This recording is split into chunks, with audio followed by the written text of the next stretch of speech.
Jaya Jaya Jagannatha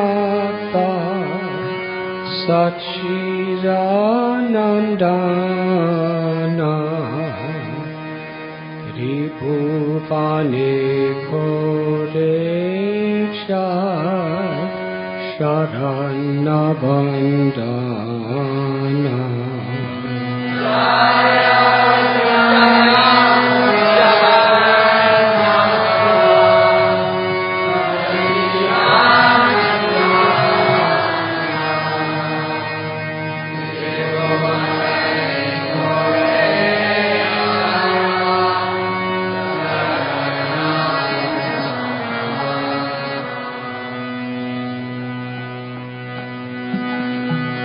Jaya Jaya Jagannatha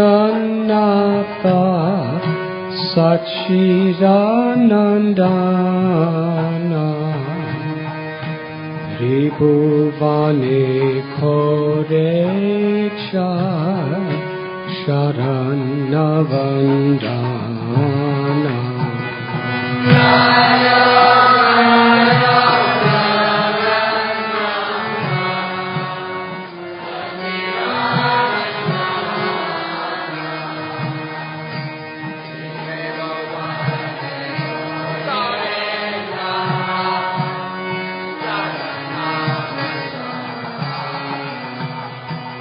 Jaya Jaya Jagannatha Sachidanandana Tribhuvane Korecha Sharanavandana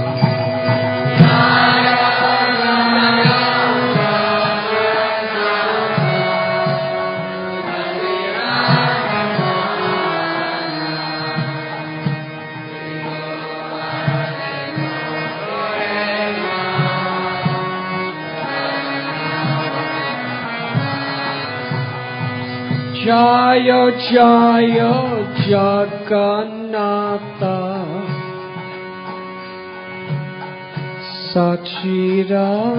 Sachidanandana Tribhuvane Korecha Sharanavandana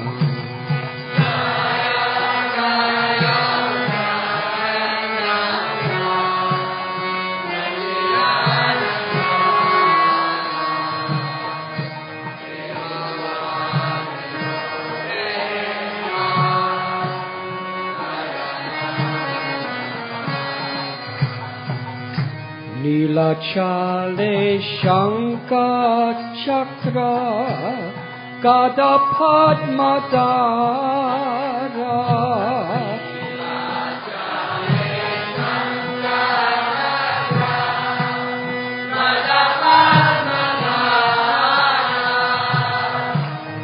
Nilachale Shanka Chakra Gada Padmadara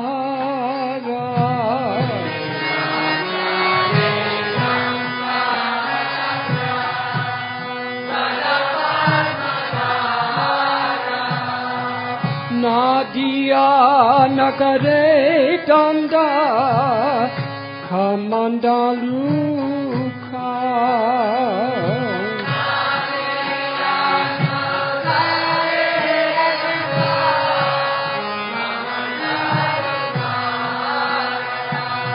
Jaya Jaya Jagannatha Sachidanandana Tribhuvane Korecha Sharanavandana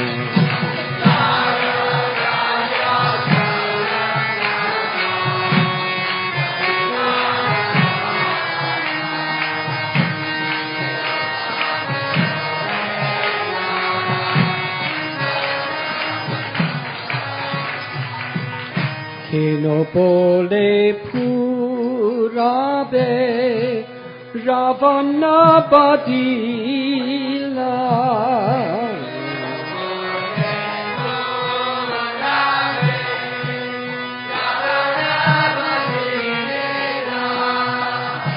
Eno bole purabe Ravana padila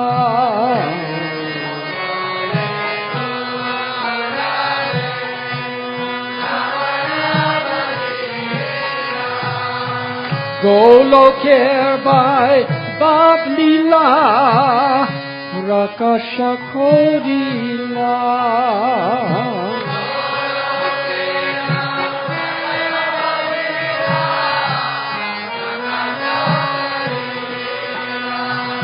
Jaya Jaya Jagannatha Sachidanandana Vibhuvane Kore Jaya Sharana Vandana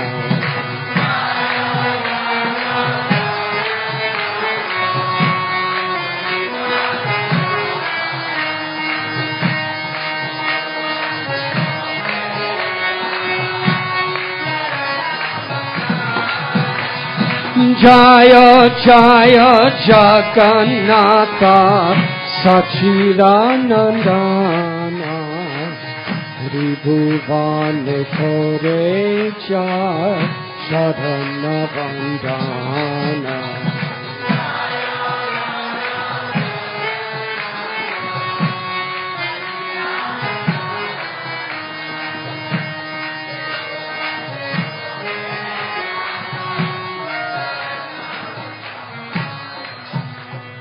Sri Radhara Bhave Ebe Gaura Avatara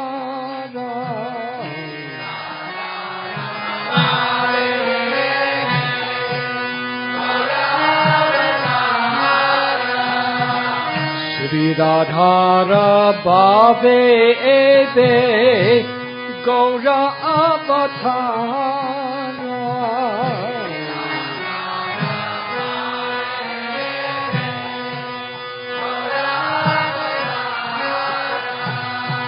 Hare Krishna Nam Gaura Korila Prachar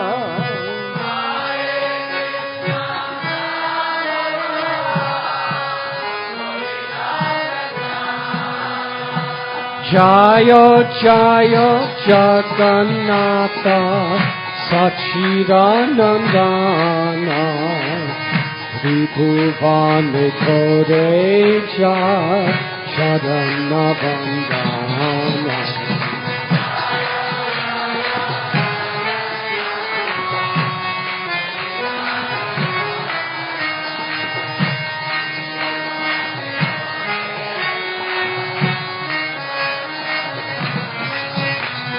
Jaya Jaya Jagannatha Sachidanandana Tribhuvane Kore Jaya Sharana Vandana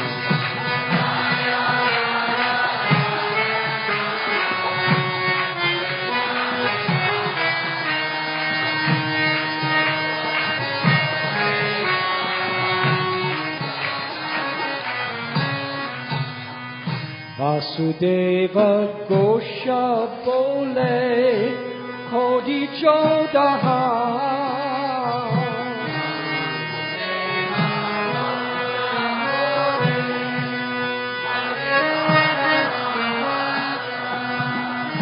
Vasudeva Gosha Bole Kodi Jodaha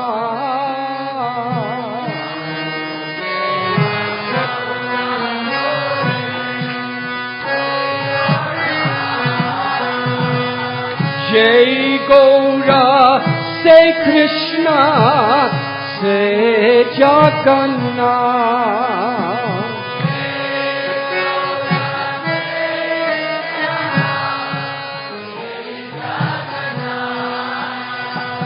Jai Gaura Say Krishna Jai Jagannath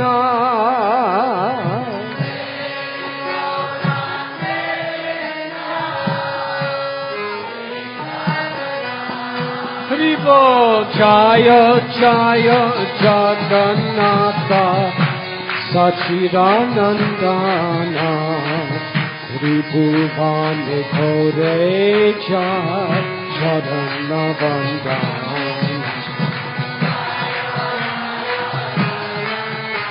Everybody.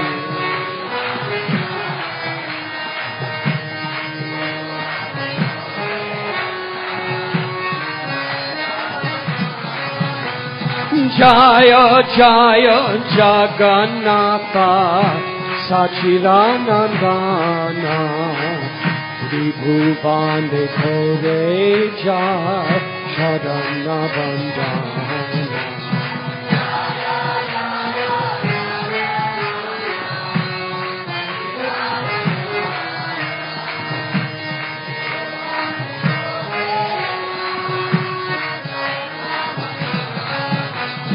Jai Gaura Say Krishna Say Jagannath.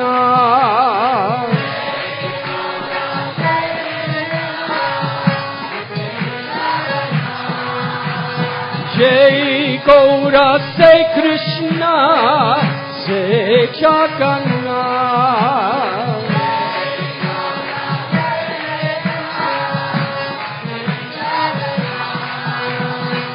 Say Jagannath,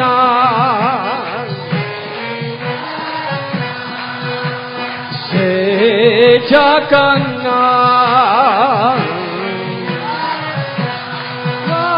Jai Gaura say Krishna, say Jagannath.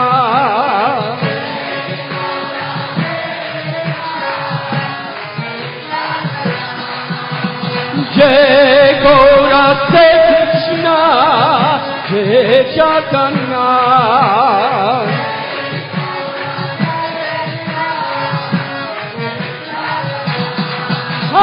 Jaya Jaya Jagannatha Sachidanandana Tribhuvane Koreja Sharanavandana.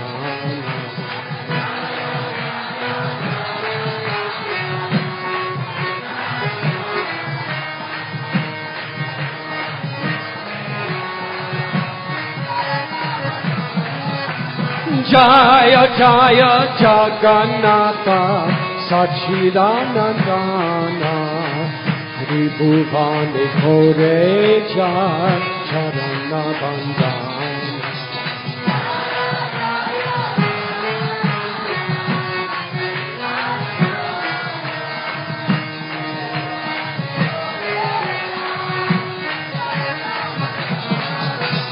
Jai Gaura say Krishna, say Jagannath.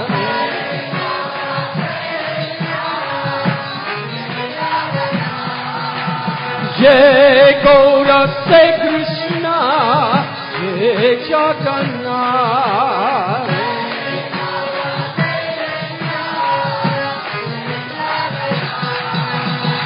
Jai Jagannath. Jai Jagannath, Jai Gaura say Krishna, say Jagannath.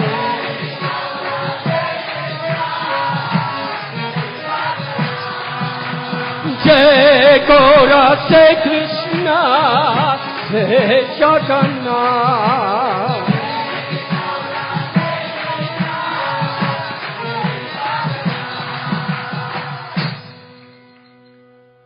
Jaya Jaya Jagannatha Sachidanandana Tribhuvane Koreja Sharanavandana.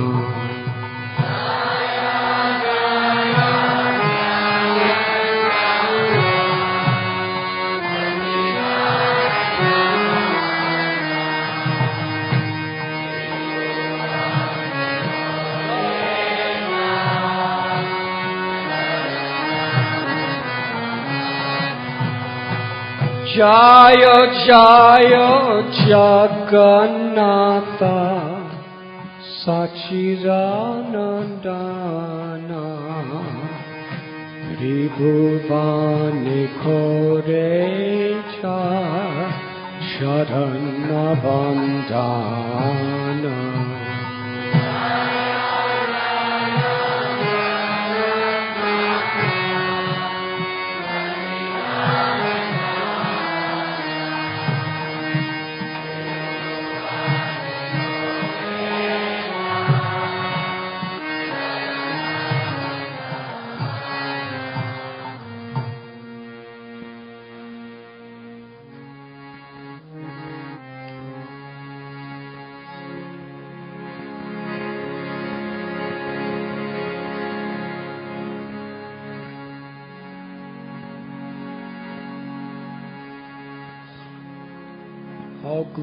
All glories to the dear son of Jagannath Mitra and Sachi Devi.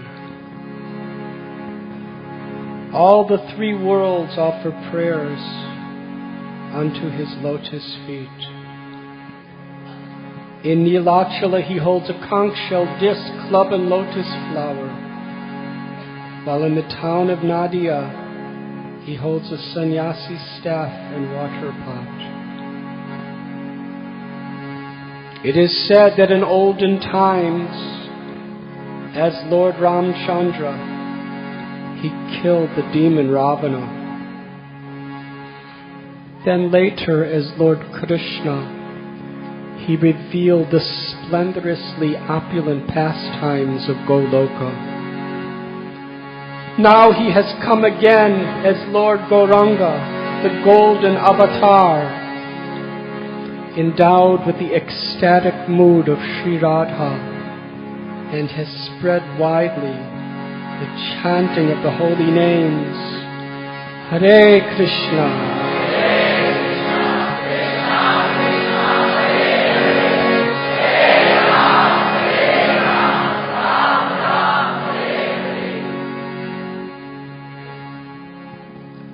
Vasudev Ghosh says with folded hands, he who is Gaura is he who is Krishna, is he who is Jagannath. Jai Gaura, say Krishna, say Jagannath.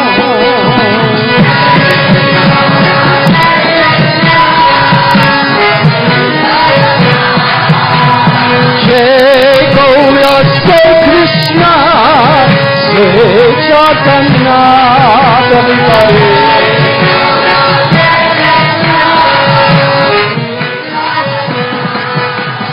Jai Gaura, say Krishna, say Jagannath.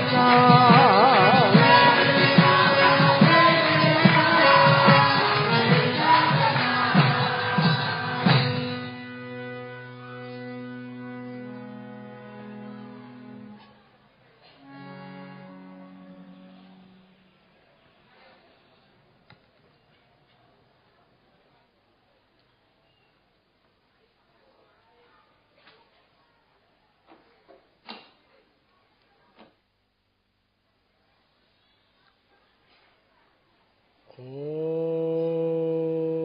Namo Bhagavate Vasudevaya.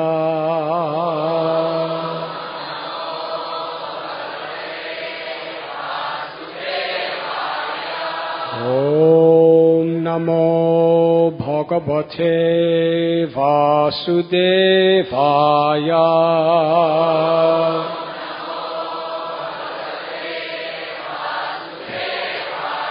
Om Namo Bhagavate Vasudevaya.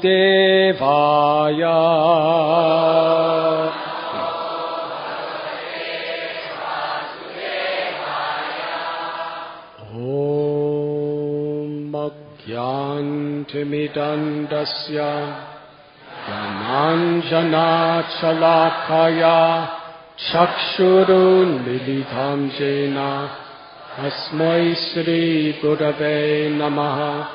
Sri Chaitanya Manobhishtam Stapitam Yena Bhutale Swayam Rupa Kadam Mayam Tatati Svapadantikam Vandeham Sri Guru Sri Jutha Padakamalam Sri Gurun Vaishnavanscha Sri Rupam Sagrajatham Sahakana Raghunathan Vitam Tham Sajivam Sadvaitam Sapadutam Parijana Sahitam Krishna Chaitanya Devam Sri Radha Krishna Padam Sahakana Lalita Sri Vishakan Vitamscha.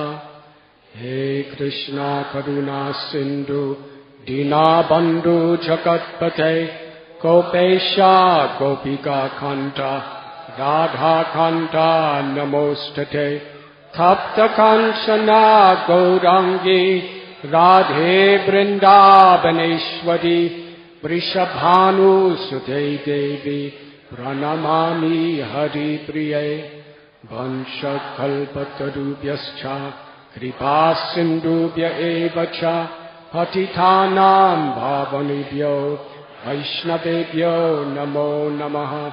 Sri Krishna Chaitanya Prabhu Nityananda Sri Advaita Gadadhar Srivasadi Gaura Bhakta Brinda. Hare Krishna Hare Krishna Krishna Krishna Hare Hare Hare Rama Hare Rama Rama Rama Hare Hare.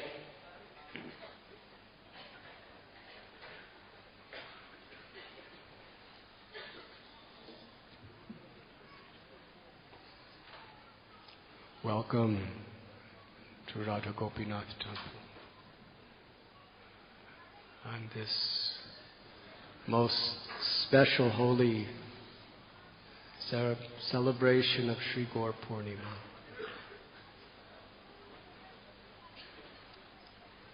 The full moon has risen and the resplendent rays of the grace of Sri Chaitanya Mahaprabhu are now spreading in all directions.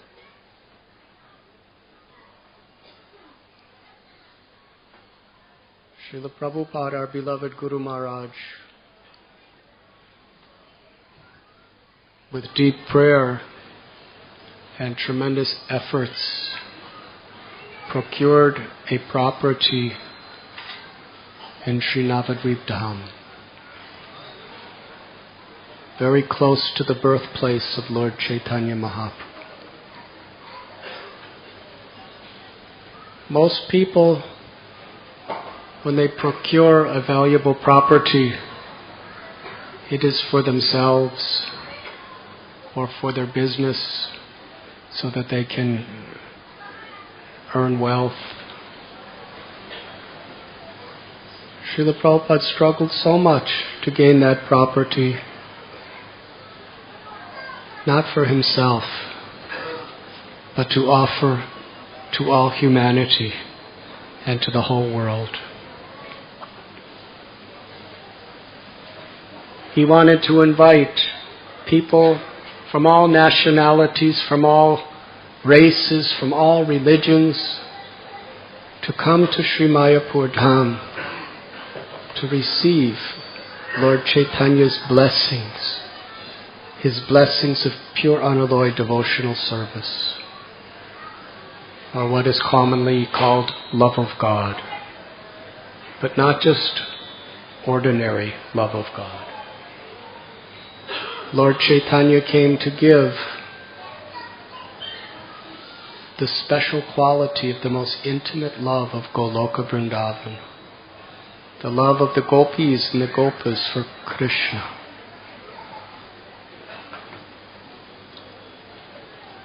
Srila Prabhupada named the project Mayapur Chandrodaya Mandir. Lord Chaitanya Mahaprabhu is like the full moon who rose on this night from the ocean of the womb of Sachi Devi to give the light of love, to dispel all the darkness of ignorance and bestow the highest benediction of ecstatic love for Krishna upon the whole world. And it was this benediction that Srila Prabhupada was willing to risk his entire life and everything to give to the world.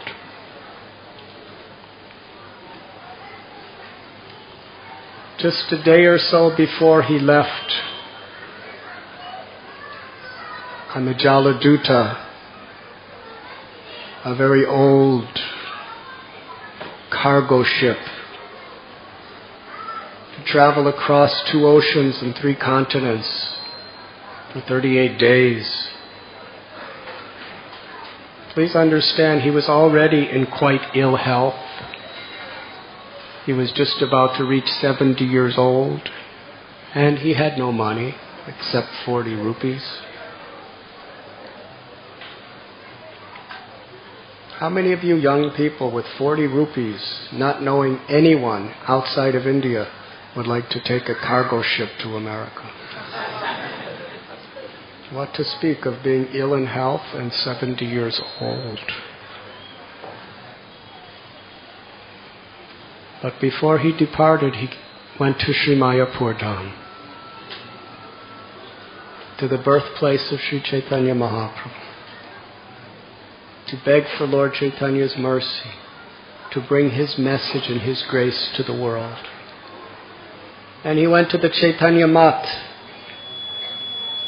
the house of Sri Chandrasekhar, where Lord Chaitanya would oftentimes perform his all-night kirtan. And there, at the Samadhi, the tomb, holy tomb of his Gurudev, Srila Bhakti Siddhanta Saraswati Thakur Prabhupada, Srila Prabhupada spent the day praying and praying that you have given me this order. Please give me the power to please you and execute this order.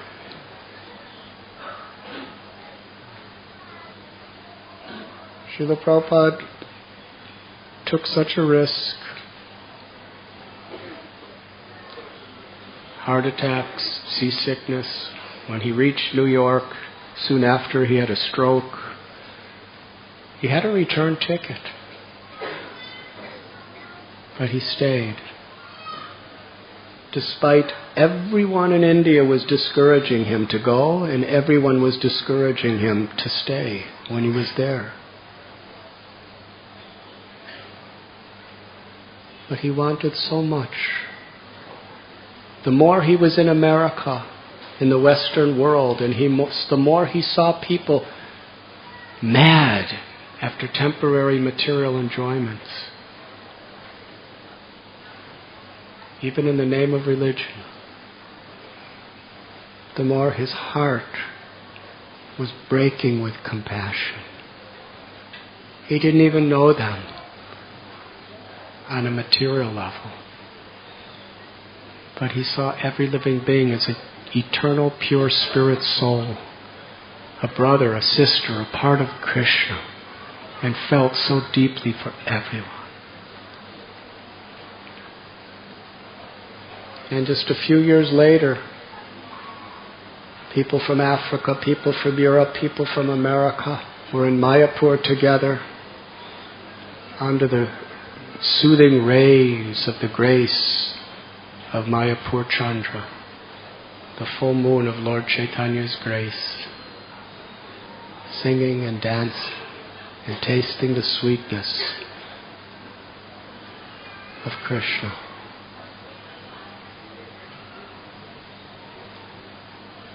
One time a devotee asked Srila Prabhupada,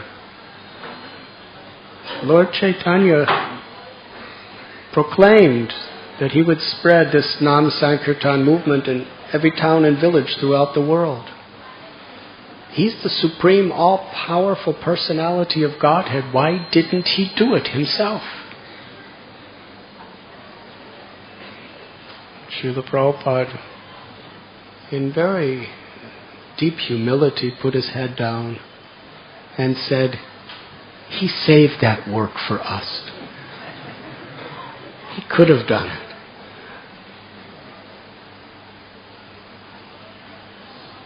This is the beauty of the Lord. In the Bhagavad Gita, we read, Krishna showed the universal form to Arjuna. He could have won that war like that. All he had to do was open his mouth.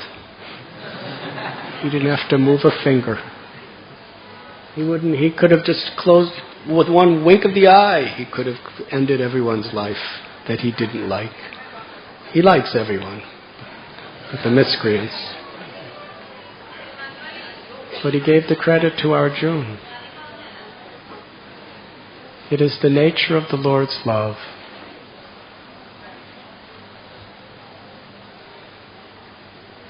Ganga water from the Ganges, it's coming originally from the Karana ocean, which is coming from the body of the Lord. It's descending from the spiritual world, the abode of the Lord. It's washing the lotus feet of the Lord and becoming super extra purifying. And Tulsi leaves. Tulsi is an expansion of Krishna's internal pleasure potency, Vrinda Devi. Her leaves are Krishna's energy. And yet Advaitacharya, he's offering Ganges water and Tulsi leaves, what Krishna has sent to the world. Does Krishna need them?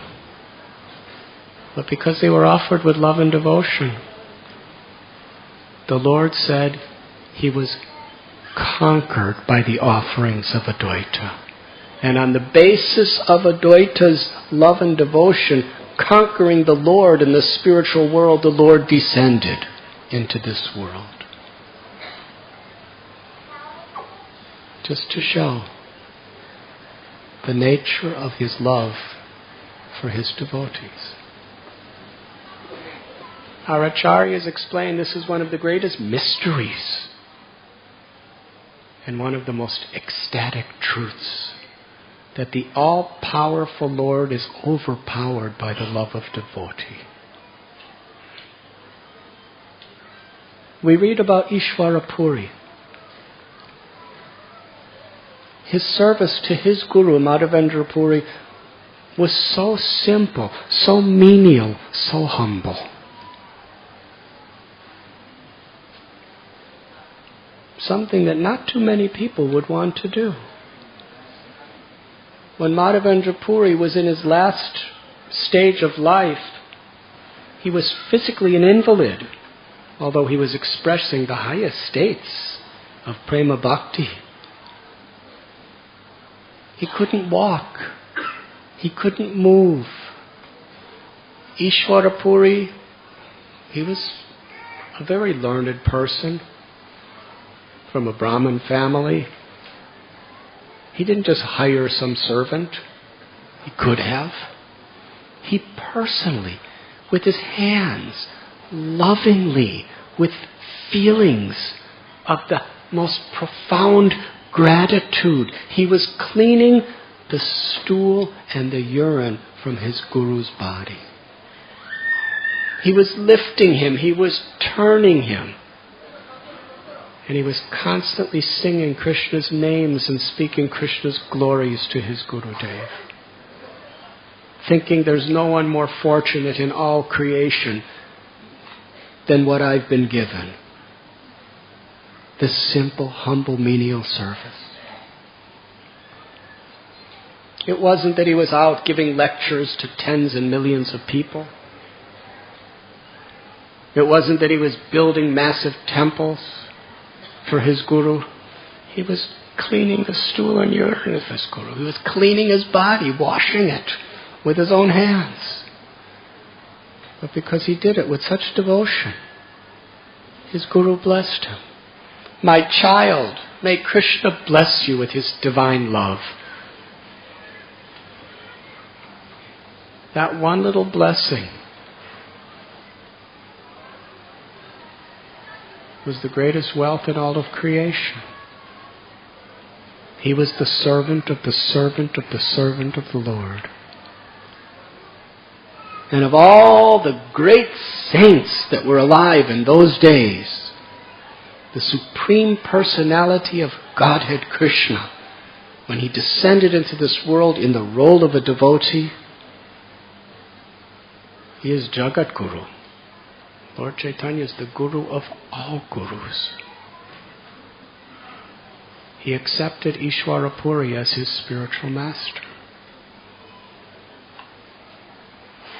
There's a very, very powerful message in that. When Ishwara Puri first came to Navadvip,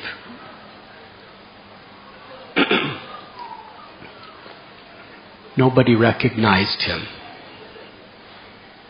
He was dressed in very, very humble, simple sadhu clothes. They were old, perhaps tattered. And he was so totally unassuming.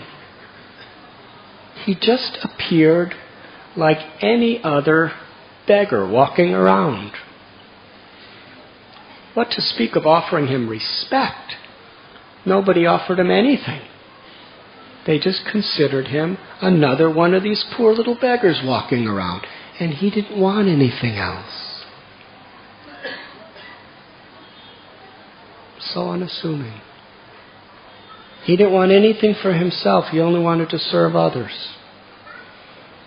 And he came to the house of Advaitacharya, where Advaita was engaged in some puja. And just sat there and watched Advaita doing his puja. Advaita looked at him, thinking, who is that? Samayavadi, who is that? He just looked like just a simple sadhu beggar.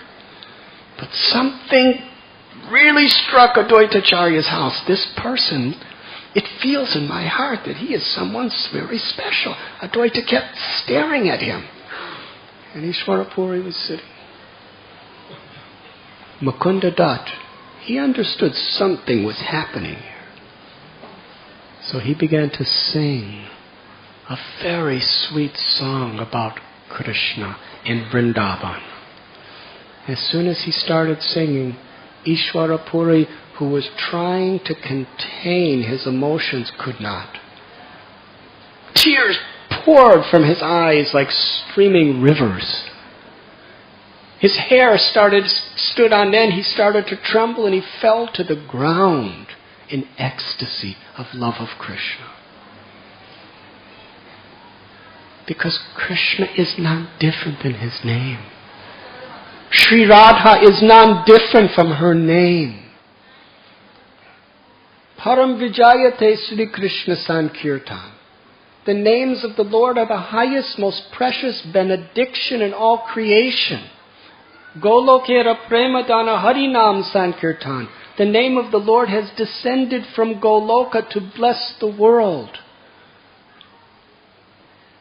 But Lord Chaitanya explained, we cannot understand that intellectually alone. With our intelligence, we can be convinced of it. But the only way to actually experience it, Trinadapi Sunichena Taror Ibasehishna. Amanina Manadena Kirtaniya Sadahadi. When we are humble like a blade of grass, tolerant like a tree, offering all respect to others without sense of prestige ourselves, then we could taste the sweetness of the name, because Radharani, Krishna revealed themselves accordingly. Ishwara Puri was the perfect example of this verse. In the way he served his guru, and in the way he interacted with devotees as well as the common people of society. He respected all, but didn't expect anything in return. But when he heard the name sung by a pure devotee like Mukunda Dutt, his heart burst and overflooded with spiritual emotion. And everybody saw that. And it takes one to know one. They understood what love of God is. They had it. And they could recognize the extent that this person. And then they realized, this is the famous, great, powerful Acharya Ishwarapuri. Actually, before the kirtan, Advaita looked at him and asked him, "Who are you? Who are you? Are you a Vaishnava sannyasi?" And Ishwarapuri's answer, he looked down in the ground and then he looked up and he said, "I am just the lowest of the low. I have come to see you." That is how he identified himself, from his heart. As he was crying, Advaita put him in his lap and embraced him. And all the devotees understood, this is Ishwarapuri. He stayed for several months in Navadvip. He was at the house of Gopinath Acharya. Gadadhar Pandit, who was Srimati Radharani herself, would every day spend hours studying under Ishwarapuri. Ishwarapuri had written a book called the Krishna Lilamrita, and he would read it to Gadadhar. One day, Lord Chaitanya, who was then Nimai Pandit, this is before he established the Sankirtan movement, he was the greatest scholar of all scholars. He appeared to be very arrogant in the sense that he would challenge the greatest pundits and the greatest academic professors in all the world to debate and totally destroy them. He was so clever. He would go to the Bhattacharyas, the Mishras, the Chakravartis, and the great, great pundits. And he would challenge them. And he would establish an argument and say, "I dare you to try to defeat it." And they would try to defeat it, and then he would completely annihilate all of their arguments. And she said, "So, what are you going to do?" They said, "Your argument cannot be defeated." And then Lord Chaitanya would defeat his own argument. And then he'd ask them, "Can you establish my original argument?" And they tried, and he totally defeated that. Then he said, "You can't do it?" He said, "It can't be reestablished." And then he would reestablish. And then challenge them to defeat it. And usually, he was just a teenage boy at the time. And they were big, very learned, elderly gentlemen. They would either excuse themselves or run away. And when they would see him coming, they would hide. This was Nimai Pandit. He saw Ishwarapuri walking along the Ganga. And Ishwarapuri said, "Who are you?" He said, "My name," and one of Nimai's students said, "This is Nimai Pandit." He said, "Oh, you are him." And Nimai said, "Please come to my house for prasad." So Ishwarapuri came, and Sachi Mata cooked a wonderful offering for Krishna, and then the Lord Nimai offered it to Ishwarapuri. And Lord Chaitanya saw his devotion was so pure and so deep. Ishwarapuri did not know who Lord Chaitanya was. He thought he was just a boy. But every day, practically, Lord Chaitanya would go to Gopinath Acharya's house to hear Ishwarapuri speak. And he found such great pleasure. And one day, Ishwarapuri said, "I have written this book but I think there are many mistakes in it. And you are a great scholar of Sanskrit and grammar. Will you correct my mistakes? And Nimai, who would challenge Gadadhar, he would challenge Mukunda, he would challenge Murari Gupta, he would challenge all the devotees. When Ishvara Puri said, will you correct my mistakes? The Lord said, you are a pure devotee and a lover of Krishna. There can be no mistake in such a great saint as you. Even if technically, grammatically, on any other such level there are mistakes, it is considered the greatest offense to consider a mistake from someone who is doing it with sincere, unmotivated love and devotion. Whatever you write is an expression of your love. There can be no mistakes. And Ishvara Puri was very pleased to hear his appreciation of bhakti. But he said, but still, for the public, we should correct the mistakes. So one day as Ishvara Puri was speaking, Lord Chaitanya said, actually the verb that you just used is a mistake. It should not be atmanepada. It should be parasmepada. Ishvara Puri said, okay. Lord Chaitanya went home. The next day Lord Chaitanya came, and Ishvara Puri said, actually I've been thinking about what you said. The verb atmanepada is actually correct. Hare Krishna. The Digvijay Pandit came to Navadvip. Keshav Kashmiri had already conquered every scholar in India who had any credibility. He was the world champion, undefeated. As we have said several times, in those days, debate was the sport of India.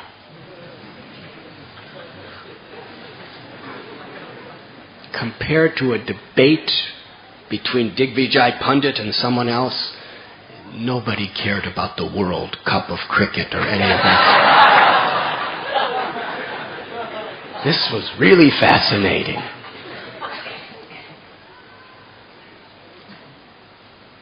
Digvijay Pandit, he had mastered Sanskrit philosophy, logic to such an extent he had done lifetimes of puja to the goddess Saraswati. Every time he opened his mouth, goddess Saraswati moved his tongue.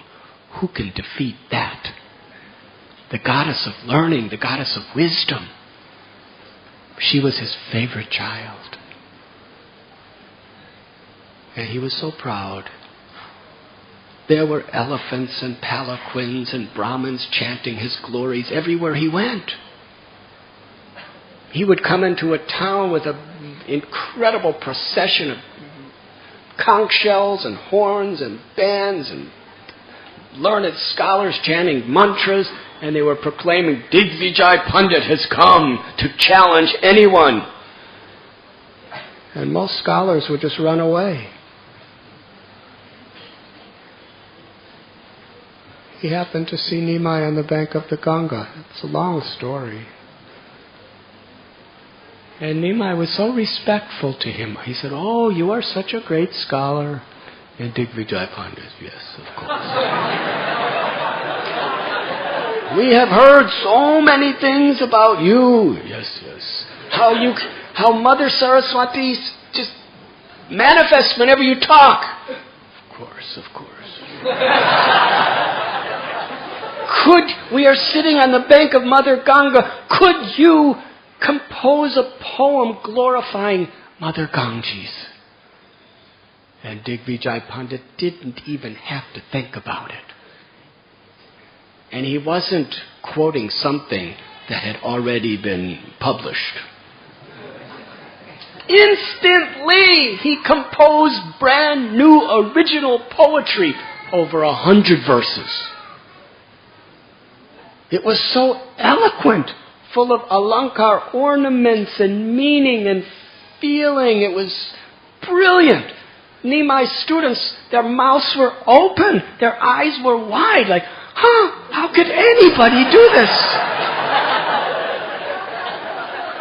It was impossible, it was inhuman. It was superhuman. Beyond. Even the demigods can't do that. And after hearing it, everyone was awed. And Nimai said, that was very nice. Now please explain the positive qualities of it, and also explains the many mistakes that you made. Digvijay Pandit was very offended by that. He said, I never make a mistake. And Nimai said, well, what about this one? Or what about that one? And he pointed out certain contradictory statements that he made, which were so subtle that nobody on earth could possibly conceive of that. Now here's the Digvijay Pandit. A teenage boy has challenged him. And he was speechless. His tongue would not move. His brain went totally blank. He couldn't think, he couldn't speak, he couldn't move. He just stood there. And the children started laughing at him.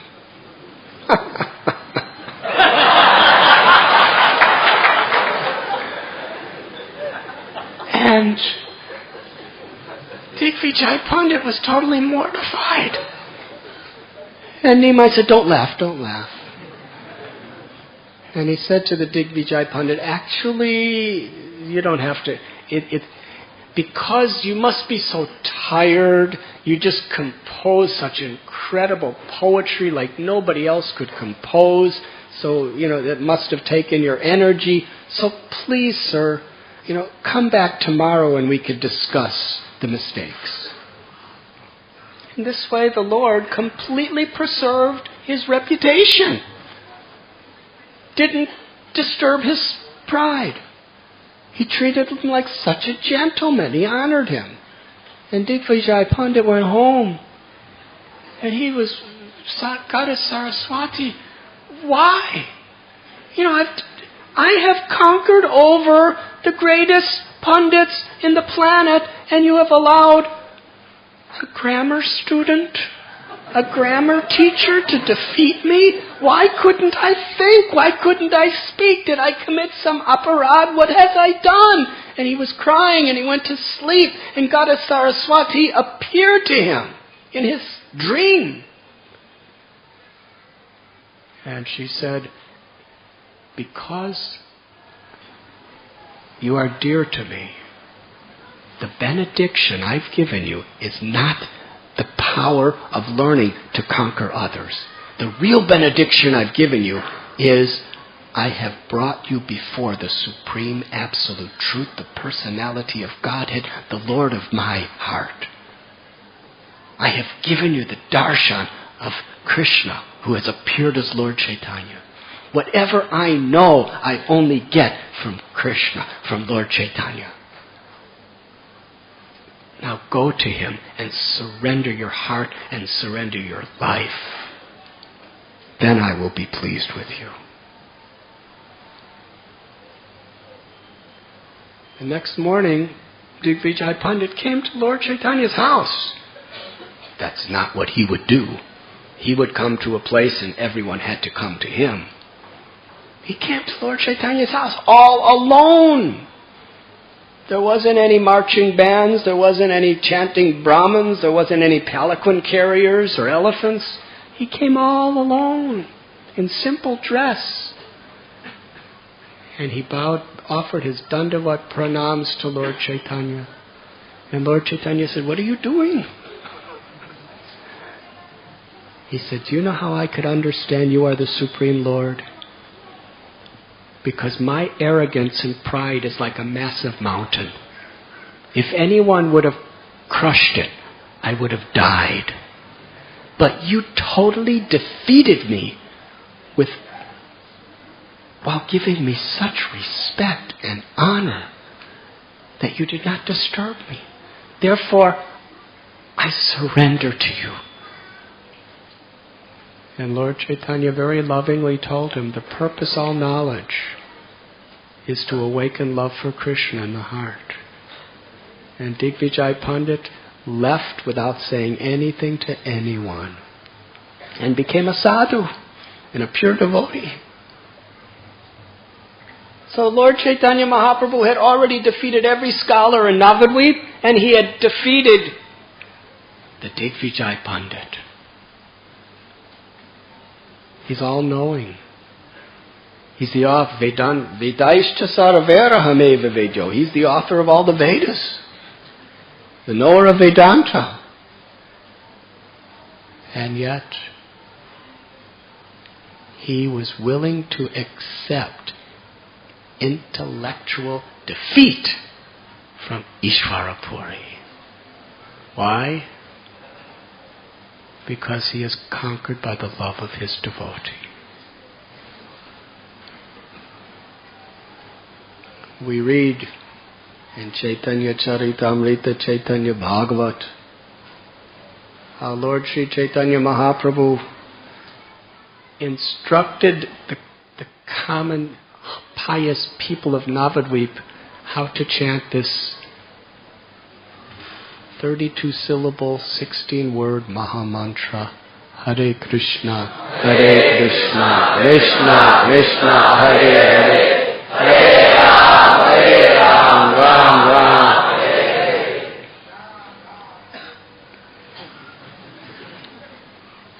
He told them there are no hard and fast rules. Wherever you want to chant, whether you're at home with your family, whether you are in your shop with your customers, whether you're walking down the street, whether you're eating, whether you're going to sleep, whether you're sitting down, whether you just chant yourself, or you chant with your friends, or you clap your hands, or play drums or cymbals, no hard and fast. Just chant. That's all I ask you. Take the name of Krishna. And soon hundreds of people and thousands of people started chanting, and the Chand Kazi, who was the ruler, the Chand Kazi hated Hindus. He proclaimed a law against any public demonstration of any Hindu ritual, especially the chanting of the Lord's names. And he had armies, and he had an arsenal. And when he found out people were chanting, he sent soldiers to beat them, to plunder them, to imprison them. He was really persecuting. And when Nimai heard about this, he told everyone, do not fear. Tonight I will lead the kirtan to Chand Kazi's house. Let us see what he does to me. Today I will bring about a monsoon rainstorm of ecstatic love of God through the chanting of the holy names. And I will stand right at Chand Kazi's door like death personified. Bring a torch and follow me. Now this takes faith. Chand Kazi had armies. He had militaries. He had weapons. He'd already demonstrated beating and torturing people. But Lord Chaitanya led that kirtan through the marketplaces, across every bathing ghat, right to Chand Kazi's house. And by that time there were so many people. Incredible story. It was the first time Lord Chaitanya brought Hari Kirtan into the public. Previously it was only in Srivasa's house, privately. And the Chand Kazi when he saw the influence of Lord Chaitanya. He's attracted hundreds and thousands of people, and they're all loudly chanting the names, and they're all surrounding my house. Chankazi, he hid. Lord Chaitanya went right to his door and said, "Where is your Kazi?" And the Kazi came down. He said, "Why, I'm a guest at your house. Why have you not greeted me?" He says, "You appear very angry." And later on in the discussion, he explained to him how the night before the Lord appeared to him in a half-man, half-lion form and was about to tear the Kazi apart. And the Kazi understood, "You are Almighty Allah. You are Krishna. You are Ram. You are the absolute truth. You are the God of all gods. You are the one supreme being. I surrender to you. And I proclaim anyone who ever rules this kingdom of Navadvip on my behalf for all generations will completely support and facilitate the congregational chanting of your holy name."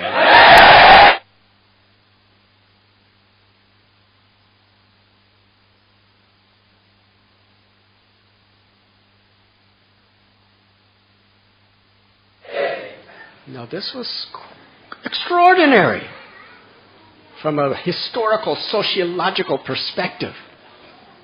Lord Chaitanya, nobody knew he was God except a few devotees. He was just a Brahmin. One man against the entire Mughal Empire.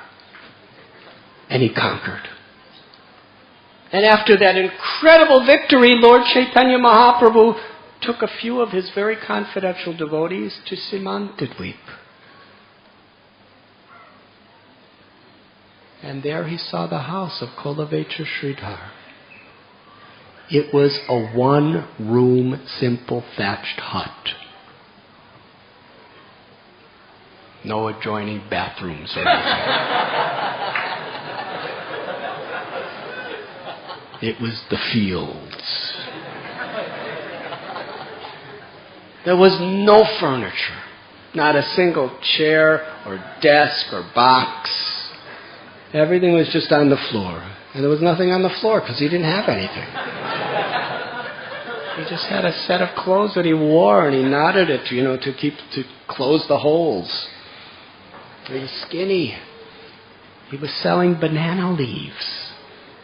And half the money he would give to worship Krishna through Mother Ganga. He was in total poverty from a physical perspective. And Lord Chaitanya saw that leaky roofed little thatched straw one-room hut. And he saw that outside the door there was a very old, dented, broken iron water pot that Kolavecha Sridhar used for every possible purpose of cleaning and this and that and drinking. And it says right in the scripture that it was so old and so broken that not even a single thief would even look at it. Wasn't worth the trouble.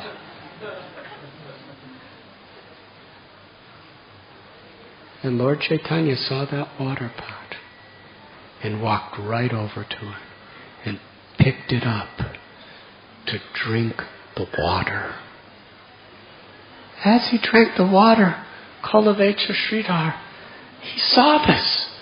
He said, "My Lord, don't do it, don't do it, don't do it." But the Lord drank it. And Kolavecha Sridhar fell to the ground. He said, "I am dead. You have come to destroy me. I've drunk from that water pot. I've washed my limbs with the water from that pot. And you, my Lord, you're drinking it."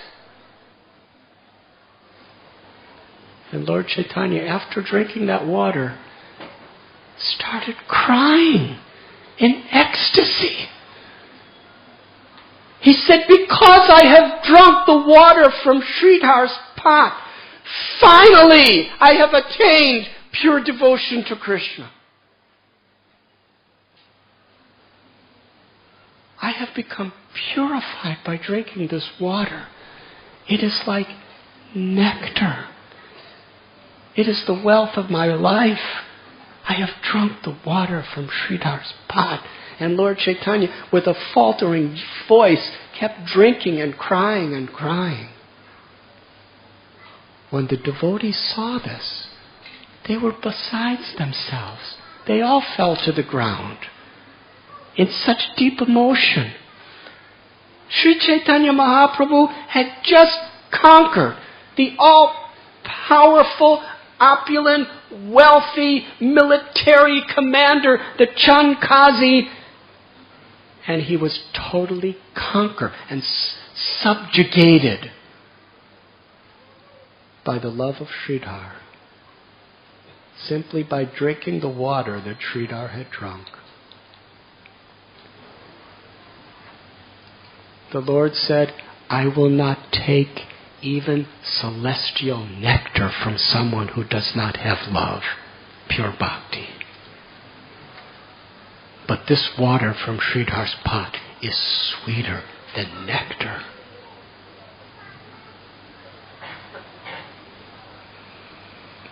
After conquering Kazi, he was conquered by the devotion of Sridhar.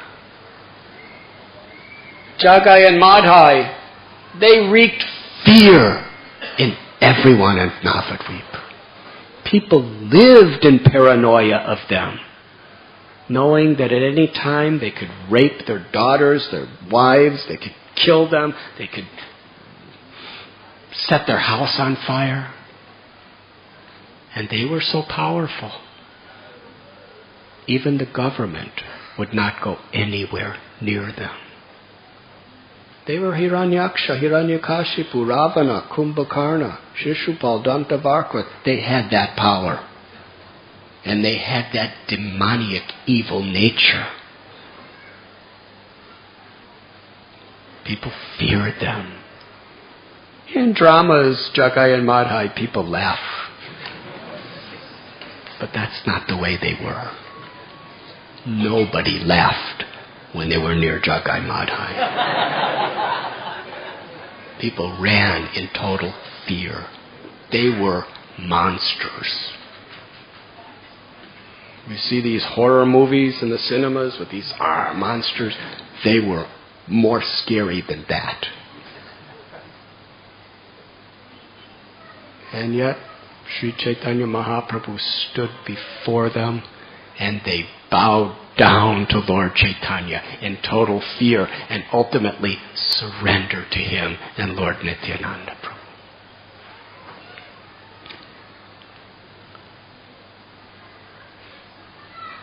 Then a little later, after Lord Chaitanya conquered not only did he conquer Jagai and Madhai, but he conquered the entire illusory energy and left home and took sannyas.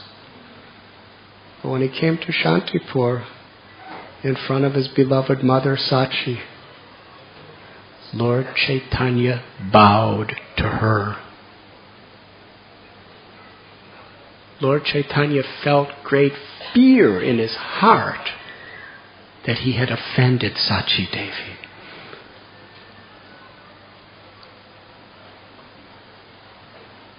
He sat on her lap. She wept on him.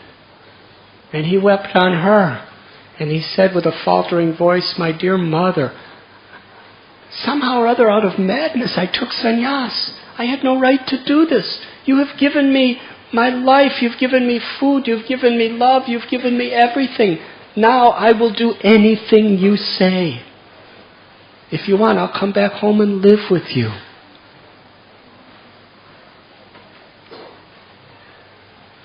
Sachi Devi said, now you're a sannyasi. People will criticize if you live with me. But you're on your way to Vrindavan. I'll never see you there. It was the Lord's most burning, deepest desire to go to Vrindavan. But Sachi Devi said, please go live in Puri instead. Krishna lives there as Jagannath. And Sri Chaitanya Mahaprabhu, who Jagai and Madhai surrendered to him, he surrendered to his mother's love and went to Puri. At one time, Damodar Pandit went to visit Sachi and came back to Puri, and Lord Chaitanya said, "How is my mother?" And Damodar Pandit said, "Why do you ask such a foolish question as this? You know how your mother is. Whatever devotion you have, it's because of your mother. Whatever love you have is because of your mother. Whatever good qualities you have is because of your mother." And what was Lord Chaitanya's reply? He said, "Everything you say is absolutely correct. My only qualification is the love of my mother. Whatever devotion to Krishna I have is from her."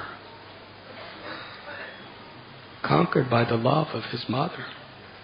At Srivas Thakur's house, Sri Chaitanya Mahaprabhu manifested the Mahaprakash. He displayed his supreme opulences as Ram, as Krishna, as Narasimha, as Narayan, the husband of the goddess of fortune. But one day, while sitting on the throne in Srivasa's house, in the role of the husband and the lord of Lakshmi, the goddess of fortune, he happened to see Suklambar Brahmachari, who was a simple beggar. He lived in a little thatched house in the bank of the Ganga, and nobody knew he was anybody from anyone. He would go out every day and beg. He had a little old cloth bag that he wore around his shoulder, and people would give him some old rice sometimes. Sometimes when a beggar comes, they go, "Hut, hut, out from here." And other times, you don't give a beggar the best thing you have. You usually give the worst. Just old, broken, dirty pieces of rice they'd throw in his bag. But he was always chanting Krishna's names. And after going to 7, 8, 11 houses every day, he would bring that rice, and whatever he did, he'd clean it nicely and cook it and offer it to Krishna. And that's how he sustained himself. He was the simplest person. And Lord Chaitanya Mahaprabhu was sitting on the throne, and all the devotees were chanting and dancing, and Suklambar Brahmachari was allowed to watch Lord Chaitanya in the kirtans every day. And on this particular day, Suklambar was dancing blissfully with his bag swinging on his shoulder, and all the devotees were watching him, and Lord Chaitanya said, "Suklambar, come." He said, "In every birth, you are my poverty-stricken beggar. And I cannot resist eating the food that you offer me. And even if you don't offer it, I take it anyway." And people were, "What is he saying?" Then Sri Chaitanya Mahaprabhu, his beautiful golden hand, and he had long arms so he could reach.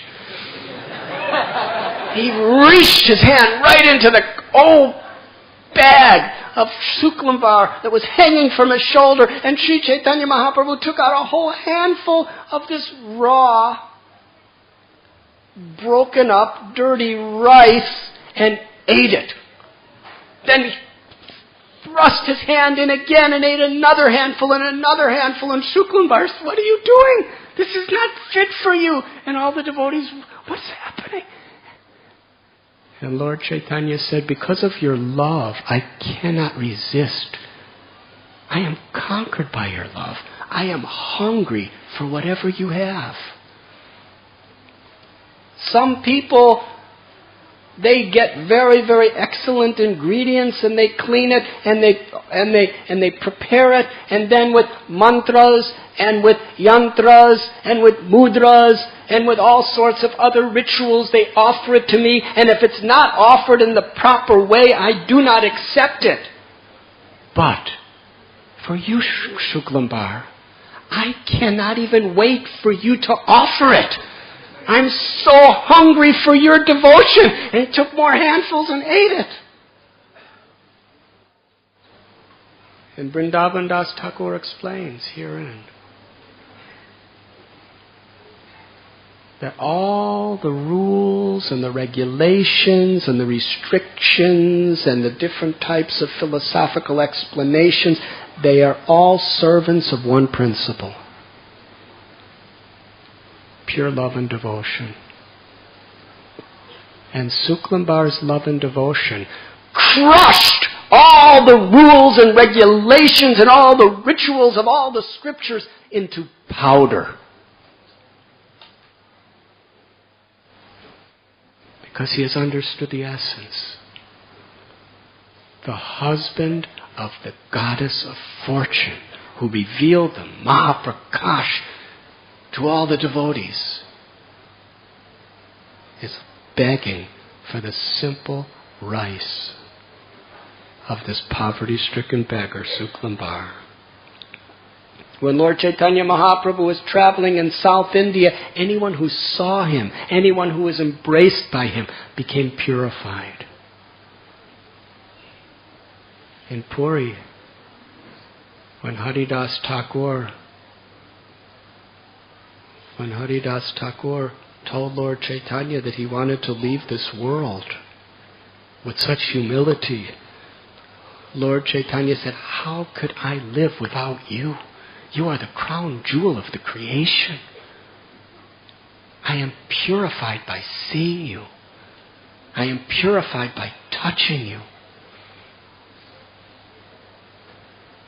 And when Haridas Thakur passed away at the feet of Lord Chaitanya lifted his body and danced with his corpse and bathed it in the sea. And then he told the whole world that anyone who bathes in the sea, including myself, will be completely purified because it has touched the body of Haridas Thakur.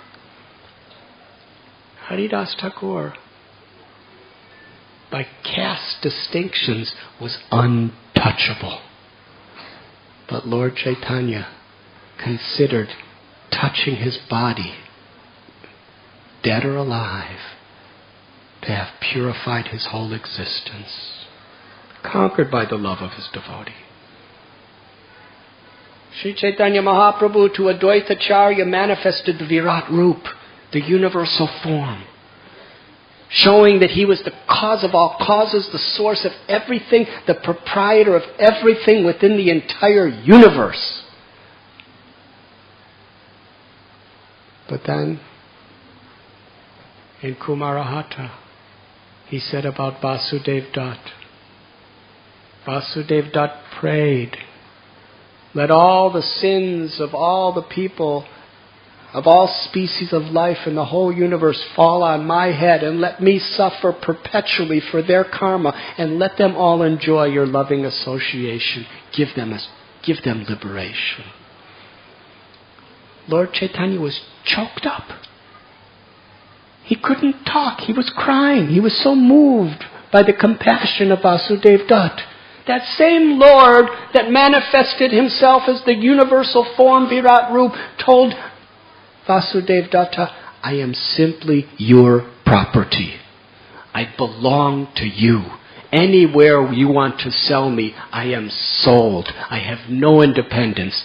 I am yours. My body, my mind, my words, my life is your property."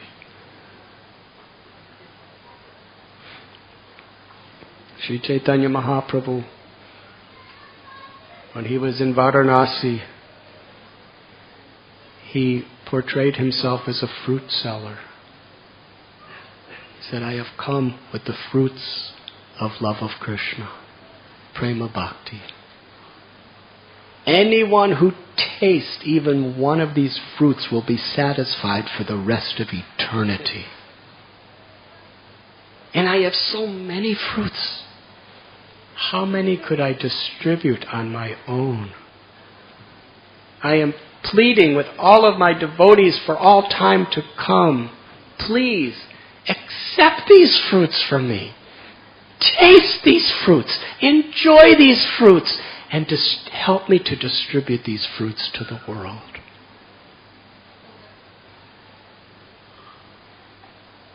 The Supreme Lord of all Lords is begging all of us to help him. Does he need our help? No. And yes.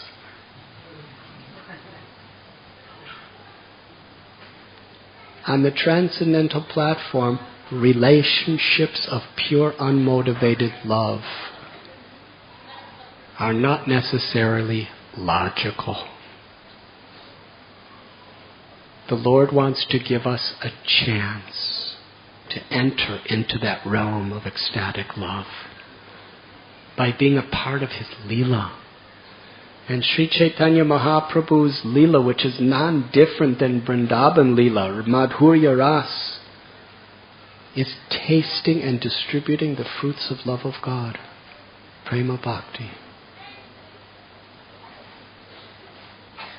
And Srila Prabhupada explained, if we are in this spirit of Sri Chaitanya Mahaprabhu and his associates, tasting the holy name, tasting the Srimad Bhagavatam, tasting devotional service, and in inspiring others to do it, is Vrindavan Leela. Because it's Sri Chaitanya Mahaprabhu's Leela when he comes to this world. King Prataparudra, with all of his power and all of his strength and all of his wealth, he couldn't impress Lord Chaitanya. But when he swept the street in utter humility before Jagannath and pleased the devotees like Ramananda Rai, Sri Chaitanya Mahaprabhu was conquered by his devotion and bestowed all his mercy upon him. Tonight is Gaur Purnima, and in just a few minutes we will have the Gaur Arti. If the pujaris could make everything arranged.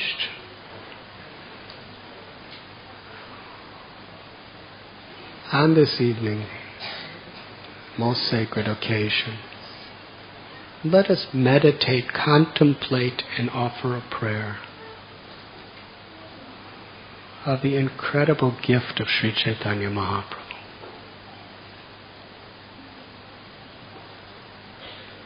Who's asking every living being to taste the sweetness of prema. And how the Lord, it is His greatest pleasure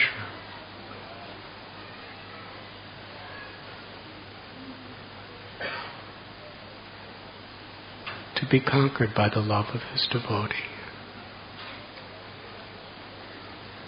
This is His pastimes.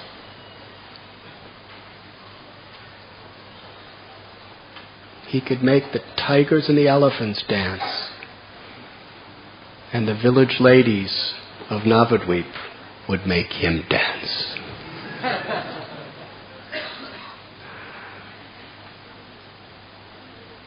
He would beg for them, while the greatest rishis were begging for Him.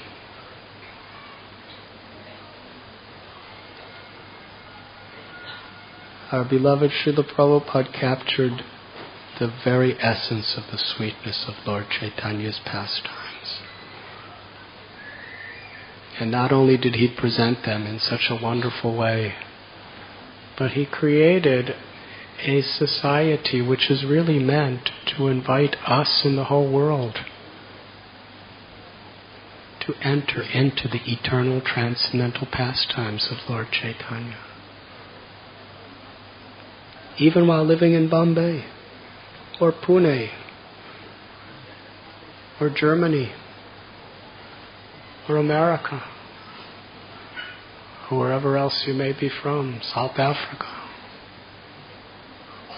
We have some very special guests this evening. We have His Holiness Dayananda Swami Maharaj,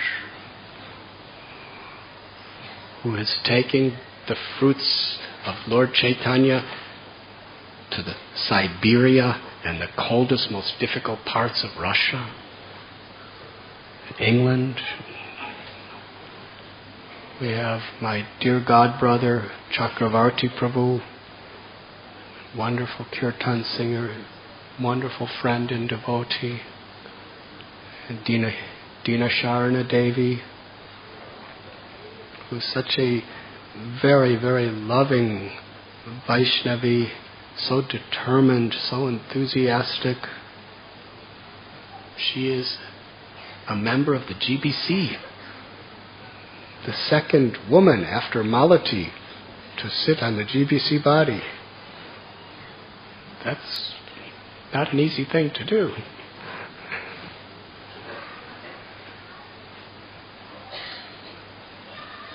And, these very, very dedicated people who've given their hearts and souls, inspired by Srila Prabhupada's grace, are with us for Gaur Purnima.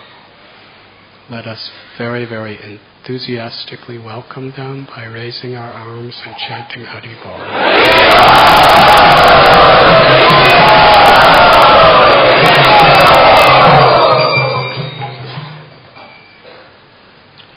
Let us pray to Lord Chaitanya.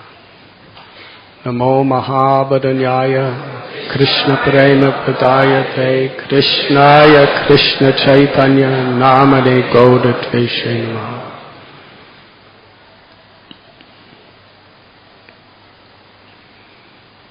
That from our hearts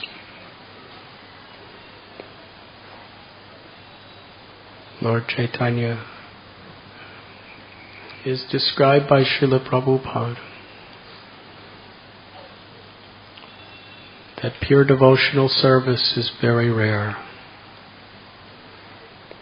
But for one who is the servant of the Lord and serves with sincerity, who is serious without ulterior motives, Sri Chaitanya Mahaprabhu easily gives this crest jewel of all realizations. Pure love. On this day, let us pray that we can put our egos, our passions, and our selfish attachments aside and truly open our hearts to receive the grace of the Lord, the grace of the Acharyas, the grace of the Vaishnavas, so that we could truly understand the value of that pure desire to be the servant of the Lord, and to take the name of the Lord.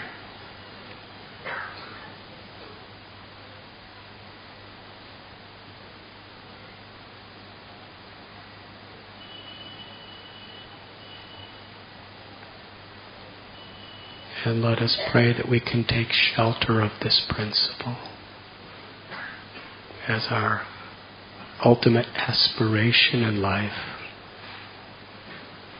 and not be distracted by the petty egos of this world.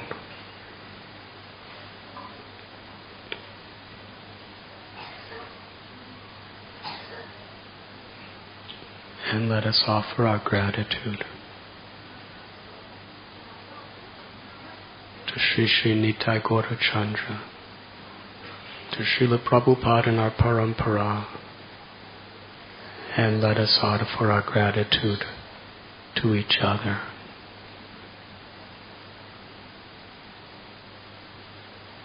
Thank you very much.